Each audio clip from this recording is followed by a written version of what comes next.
আজ ৫ই জানুয়ারি, জয়ন্তর বার্থডে। তো বরের বার্থডে কিছু একটা না করলে ঠাকুর পাপ দেবে আমায়।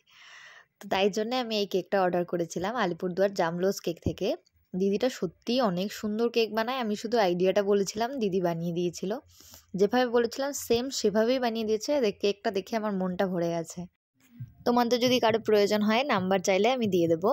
তো এভাবেই হয়ে গেল ওর কেক কাটিং। তারপর আমরা চলে গেলাম আমাদের গাড়ির কেক কাটিংয়ের জন্য। আগের বছর এই দিনেই আমরা ওকে কিনেছিলাম।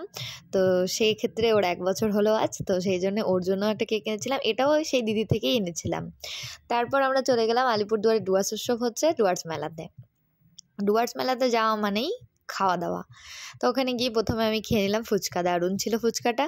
তারপর আমার বোনের সাথে দেখা হয়ে গেল, ও গিয়েছিল বান্ধবীদের সাথে। তারপর আমরা গিয়ে হাওমাও খাওয়াতে ঢুকে পড়লাম যে ওখানে পোলাও মাংস খাবো। তো ওখানে দাঁড়িয়ে দাঁড়িয়ে স্টেজে গান হচ্ছিল, আমি গান করছিলাম, আমার বোন এগুলো তুলে নিয়েছে।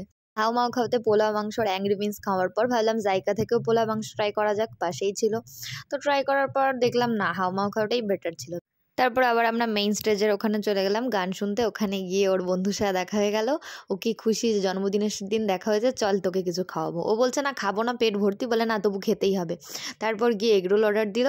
আমরা সবাই মিলে এগরোল খেয়ে আজকের মতো ডুয়ার্স মেলাকে টাটা করে আমরা সবাই মিলে চলে এলাম বাড়ি। তো এভাবেই কেটে গেল ওর এবারের জন্মদিন। এবার সেরকম কিছুই করিনি।